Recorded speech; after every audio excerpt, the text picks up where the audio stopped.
नमस्कार साथियों। मित्रों, आज हम लोग सॉल्व करने चल रहे हैं टेस्ट नंबर 15। और टेस्ट नंबर 15 का आगे का जो 1 से 25 तक प्रश्न है, इसको आज हम लोग सॉल्व करेंगे और इसमें कुछ व्याख्या भी देखने का प्रयास करेंगे। इसमें जो भी प्रश्न है उसका आप मूल्यांकन करके कमेंट बॉक्स में कमेंट जरूर करिएगा कि ये प्रश्न आपको कैसे लगे, क्या आपको हेल्पफुल लग रहे हैं, तो ये जरूर करिएगा आप लोग साथियों। तो चलिए स्टार्ट करते हैं आज हम लोग अपना सेशन। मित्रों, पहला प्रश्न दिया गया है आपके सामने कि फ्रांसीसी वास्तुकार ली कार्बूजियर ने कौन सा शहर डिजाइन किया था? बंगलौर का डिजाइन किया, या चंडीगढ़ का, या कलकत्ता का, या चेन्नई का? तो साथियों, चंडीगढ़ का डिजाइन जो किया था वो ली कार्बूजियर ने किया था। अगला प्रश्न है साथियों, यहाँ पे दिया है रबारी हैं क्या है? केरल के मछुआरे हैं, या गुजरात के खाना बदोश हैं, या तमिलनाडु के खाना बदोश हैं, या राजस्थान के चरवाहे? तो साथियों, रबारी जो हैं वो गुजरात के खाना बदोश हैं। आगे हम लोग देखते हैं, लखीमपुर खीरी में स्थित दुधवा नेशनल पार्क जो है वह किसके लिए प्रसिद्ध है? हिरन के लिए, शेर के लिए, बाघ के लिए, या नीलगाय के लिए? तो साथियों, यह बाघ के लिए प्रसिद्ध है। अगला प्रश्न हम लोगों के सामने है, निम्नलिखित में से कौन सा स्थान भारत में विश्व का दूसरा सबसे अधिक ठंडा आवासित स्थान है? यानी कि जो कि सबसे ज्यादा ठंडा हो और आवास भी वहां पे हो, तो वो कौन सा स्थान है? कुल्लू घाटी हिमाचल प्रदेश, तो ये तो नहीं है साथियों। और ये मनाली हिमाचल प्रदेश, ये भी नहीं है। अरुणाचल प्रदेश हो ही नहीं सकता, इतना ज्यादा वहां ठंडी नहीं पड़ती है। द्रास जम्मू कश्मीर, यही सही है।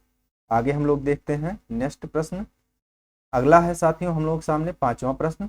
इसमें दिया गया है कि विश्व राजनैतिक और भौगोलिक सीमाओं व भूकंपीय गतिविधि के आधार पर कितने प्लिन इंडगल क्षेत्रों में विभाजित किया गया है? 650, 754, 704, 854। तो इसमें जो है साथियों ये 754 क्षेत्रों में विभाजित किया गया है। अगला प्रश्न आपके सामने है, यदि भारत अपनी वर्तमान स्थिति में 200 किलोमीटर दक्षिण स्थित होता तो निम्नलिखित में से कौन इसका मुख्य लक्षण होता? ये कहना चाह रहा है साथियों कि आज जो भारत है जहां पर भी स्थित है, उस जगह पे मान लीजिए कि भारत यहाँ पर इस तरह से स्थित है, तो इसका विस्तार जो है साथियों ये है 8 डिग्री 4 मिनट नॉर्थ। यहाँ पे जो है इसके 200 किलोमीटर और दक्षिण होता, यहाँ पर होता, तो क्या और इसकी स्थिति होती? तो साथियों, आपको पता है कि इधर जब जाएंगे तो आप क्या होगा, यहाँ पे विषुवत रेखा पाएंगे। तो 200 किलोमीटर और दक्षिण अगर आप चले जाते तो विषुवत रेखीय क्षेत्रों में आप चले जाते। और विषुवत रेखीय क्षेत्रों का क्या लक्षण होता है वो इसमें से आप छांट लीजिए। क्या यहाँ पर उष्ण कटिबंधीय मरुस्थल मिलता? तो ये तो कतई नहीं होता। उष्ण कटिबंधीय सदाबहार वन मिलते? जरूर मिल जाते, वर्षा खूब होती है यहाँ पे। और कह रहा है उष्ण कटिबंधीय घास के मैदान, तो घास के मैदान वहां मिलते हैं जहां कम वर्षा होती है। और यहाँ पे कह रहा है उष्ण कटिबंधीय अर्ध मरुस्थल, तो यह भी नहीं होता। तो आपका उत्तर हो जाएगा बी। आगे हम लोग चलते हैं नेक्स्ट प्रश्न पे। सातवां प्रश्न साथियों आपके सामने है, निम्नलिखित में कहां पर सूर्य कभी ऊर्ध्वाधर नहीं होता है? ये आपसे जो ये कह रहा है कि कहां पर कभी सूर्य ऊर्ध्वाधर नहीं होता है, ये कहना वास्तव में ये चाह रहा है साथियों कि ये जो स्थान है आपको दिए गए चार, इनमें से कौन से ऐसे स्थान हैं जो कि ये आपके कर्क रेखा के उत्तर में स्थित है, नॉर्थ में स्थित है। वहीं पर नहीं चमकेगा, बाकी और सभी जगह पे चमकेगा 23.5 तक के अंदर में जो भी रहेंगे। तो इसमें से आप छांट लीजिए। अहमदाबाद क्या कर्क रेखा के उत्तर में है? तो नहीं, ये नहीं है। इलाहाबाद क्या कर्क रेखा के उत्तर में है? तो जी हाँ है। कलकत्ता नहीं है, जयपुर जबलपुर नहीं है। तो ये आपका उत्तर हो जाएगा बी। अगला प्रश्न है आठवां, दिया गया है राज्य पुनर्गठन प्रक्रिया में भारत के निम्न राज्यों के गठन का सही अवरोही क्रम क्या है? मेघालय, अरुणाचल प्रदेश, नागालैंड, सिक्किम। साथियों, यहाँ पे अवरोही और आरोही इन दोनों को जरूर देख लिया करिएगा। तो इसमें अवरोही कह रहा, तो इसमें अगर क्रम देखेंगे मेघालय, अरुणाचल प्रदेश, नागालैंड, सिक्किम, या नागालैंड, मेघालय, सिक्किम, अरुणाचल प्रदेश, या अरुणाचल प्रदेश, नागालैंड, सिक्किम और मेघालय, या सिक्किम, नागालैंड, अरुणाचल प्रदेश, मेघालय। तो इसमें आपका विकल्प बी जो होगा यही सही होगा। आगे हम लोग चलते हैं। चतुर्थक शैल तंत्र निम्नलिखित में से किसमें नहीं पाए जाते हैं? कहाँ पर चतुर्थक शैल तंत्र जो हैं वो नहीं पाए जाएंगे? थार के मरुस्थल में, कच्छ के रण में, मध्य गंगा के मैदान में, या कश्मीर में? तो मध्य गंगा के मैदान में साथियों चतुर्थक शैल तंत्र जो होंगे वो नहीं पाए जाते हैं। आगे हम लोग चलते हैं नेक्स्ट प्रश्न पे साथियों। हम लोग सामने है 10वां प्रश्न। 10वां प्रश्न दिया गया है कि टैंक सिंचाई, टैंक सिंचाई का मतलब ये समझ लीजिए कि तालाब सिंचाई। क्या? तालाब, तालाब से सिंचाई वाली पद्धति जो है वह कहाँ पे, इनमें से कहाँ पे प्रचलित है?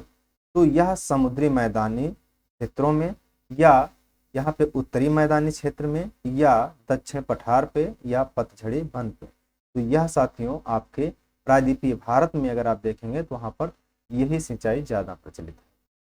आगे देखिएगा, निम्नलिखित में से कौन सी नदी ज्वार बनाती है? यहाँ पे कह रहा है ज्वार बनाने वाली नदी कौन सी है? महानदी है क्या? नहीं है। हुगली है क्या? हाँ हुगली बनाती है। गोदावरी नहीं। कावेरी नहीं। तो आपका उत्तर हो जाएगा बी साथियों, यानी कि हुगली। अगला प्रश्न है साथियों आपके सामने, कयाल का अर्थ क्या है? कयाल तराई मैदान होते हैं, या केरल के लैगून को कयाल कहा जाता है, या गंगा के डेल्टा को कयाल कहा जाता है, या दक्कन पठार की रेंगुड़ मिट्टी को कहा जाता है? तो साथियों जो कयाल होते हैं वो केरल के लैगून होते हैं। क्या होते हैं? केरल के लैगून। अगला प्रश्न है, निम्नलिखित में से कौन सा युग्म सही सुमेलित है? गंगा बनास नदी के जो है सहायक, सॉरी, गंगा का सहायक बनास है, या गोदावरी का भीमा है, कृष्णा का इंद्रावती, महानदी का तेल? तो इसमें से कौन सा युग्म सही सुमेलित है? इसमें नदी दी गई है, उसकी सहायक नदी दी गई, यानी कि मुख्य नदी और सहायक नदियां दी गई हैं। तो इसमें कह रहा है कि कौन सा सही सुमेलित है? तो इसमें साथियों जो अगर आप देखेंगे महानदी की सहायक नदी तेल जो है वह सही सुमेलित है इसी के साथ में। आगे आते हैं हम लोग 14 नंबर क्वेश्चन पे। इसमें दिया गया भारत की निम्नलिखित नदी घाटियों में से इनमें जल की कमी है। नीचे दिए गए कोट से सही उत्तर चुनिए, किसमें जल की कमी पाई जाती है? तो कावेरी में होगा, कावेरी में होगा, या कावेरी में तो रहता ही रहता है, कृष्णा में तो रहता ही रहता है, महानदी में तो लगभग हो जाता है पानी पर्याप्त, और ताप्ती वाली जो अगर आप देखते हैं तो इसमें भी लगभग रहता ही है। लेकिन इस दोनों में अगर आप देखेंगे तो इस दोनों में पानी की कमी की वजह से विवाद बहुत होते रहते हैं दक्षिण भारत में, नदी जल विवाद अगर आप देखेंगे। तो इस तरह से आपका 1 और 2 आपका उत्तर हो जाता है। आगे देखिएगा, निम्नलिखित भारत के राज्यों में कौन देश के सभी चारों भौगोलिक प्रदेशों का प्रतिनिधित्व करता है? चारों भौगोलिक प्रदेश का मतलब यहाँ पे यह है साथियों कि पर्वत भी वहां पे हो, पठार भी हो, मैदान भी हो, ठीक है। इस तरह से इसके अलावा समुद्र तटीय जो क्षेत्र होते हैं, जलवायु होती है, उसका भी प्रतिनिधित्व कर रहा हो, समुद्री जलवायु का भी प्रतिनिधित्व कर रहा हो। तो इस तरह से कौन सा होगा? क्या उड़ीसा में है ऐसा? बस इसमें जो है पर्वत भी हो, पठार भी हो, मैदान भी हो और समुद्रवर्ती भाग भी हो। तो इसमें चारों नहीं मिल पाते हैं साथियों। हिमाचल प्रदेश में तो समुद्र कहीं है ही नहीं। पश्चिम बंगाल की अगर बात करते हैं साथियों तो इस तरह से देखिएगा, ये है आपका यहाँ पे इस तरह से ये बांग्लादेश साथियों, और इसके इस तरह से ऐसे आपका है भारत, और ये हो गया आपका ये सिक्किम, और इधर हो जाता है नेपाल। तो अगर से आप बात करेंगे यहाँ पर पश्चिम बंगाल की, तो पश्चिम बंगाल जो है साथियों वह क्या है, उसका मैप अगर आप देखेंगे तो पश्चिम बंगाल का ऐसे ऐसे करके ऐसे ऐसे ऐसे है, यानी कि इस तरह से थोड़ा सा इस तरह से कट करके।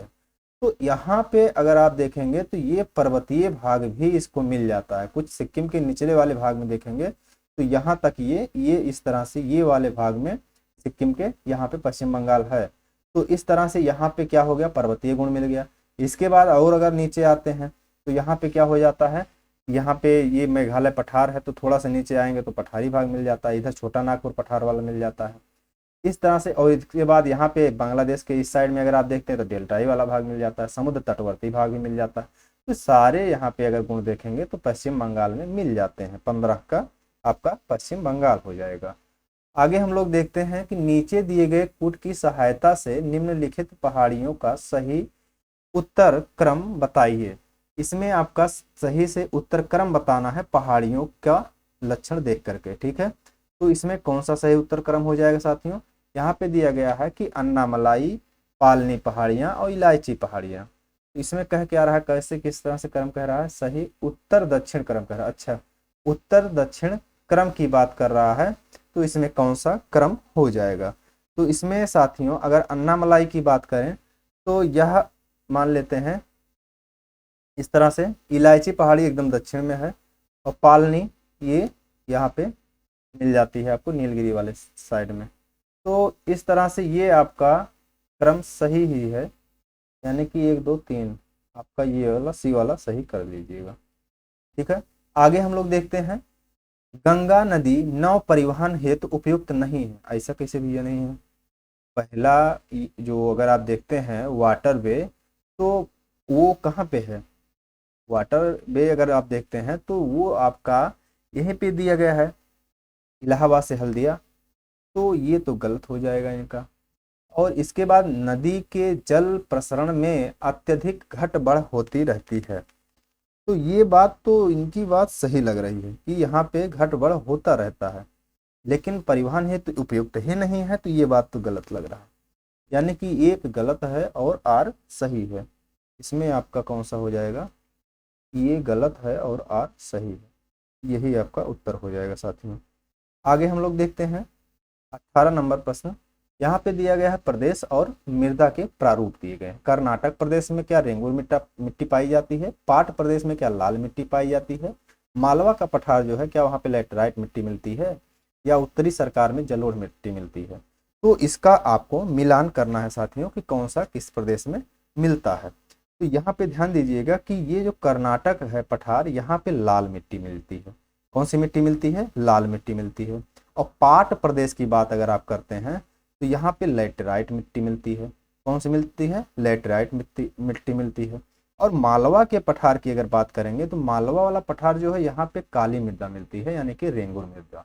और इसके बाद अगर उत्तरी सरकार की बात करते हैं तो यहाँ पे जलोढ़ मृदा मिलती है। आपको पता ही होगा कि इस तरह से जब भारत का मैप बनता है तो यही आपका हो जाता है ये वाला भाग उत्तरी सरकार। और उत्तरी सरकार में आप देख रहे होंगे कि इधर से नदियां आती हैं और डेल्टा ये भाग बनता है, तो यहाँ पे जलोढ़ मृदा ही मिलेगी। तो यहाँ पर ये इस तरह से सही है। तो आपका उत्तर हो जाता है पहले का दूसरा और दूसरे का तीसरा और तीसरे का पहला और चौथे का चौथा, यानी कि 23 14 23 14 आपका डी आंसर हो जाएगा साथियों।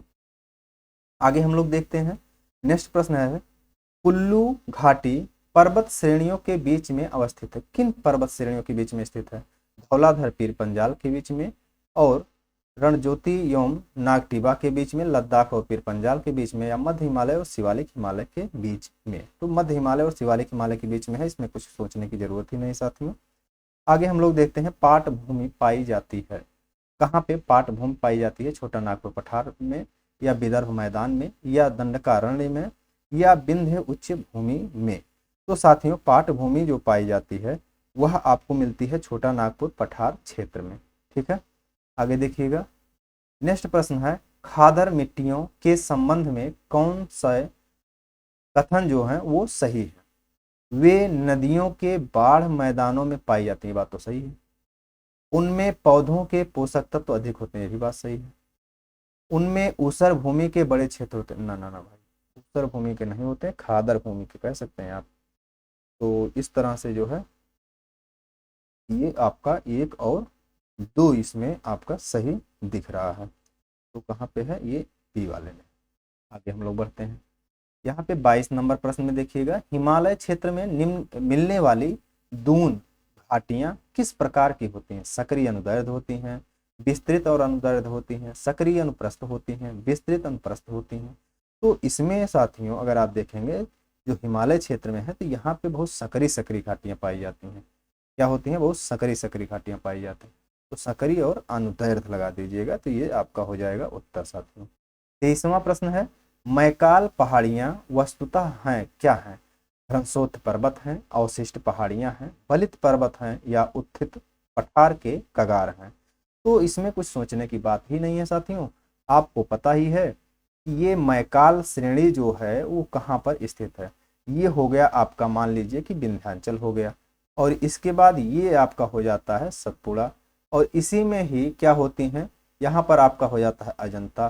तो ये जो पर्वत श्रेणियां हैं ये क्या है, भ्रंशोत्थ पर्वत हैं। भ्रंश यहाँ पर ये आप देख रहे होंगे, यहाँ पर एक सेकेंड, ये आपका हो जाता है, मान लीजिए कि ये आपका हो जाता है कौन सा, ये हो जाता है नदी, तो ये हो जाता है नदी, ऊपर वाला नदी नर्मदा, ये वाली हो जाती है ताप्ती, और ये किससे प्रवाहित होती है, भ्रंश से। तो भ्रंश से होकर के प्रवाहित हो रही है, जो इन्हीं भ्रंशों के किनारे जो है भ्रंश से उठे हुए भाग हैं भ्रंशोत्थ पर्वत, और इन्हीं में है मैकाल श्रेणी।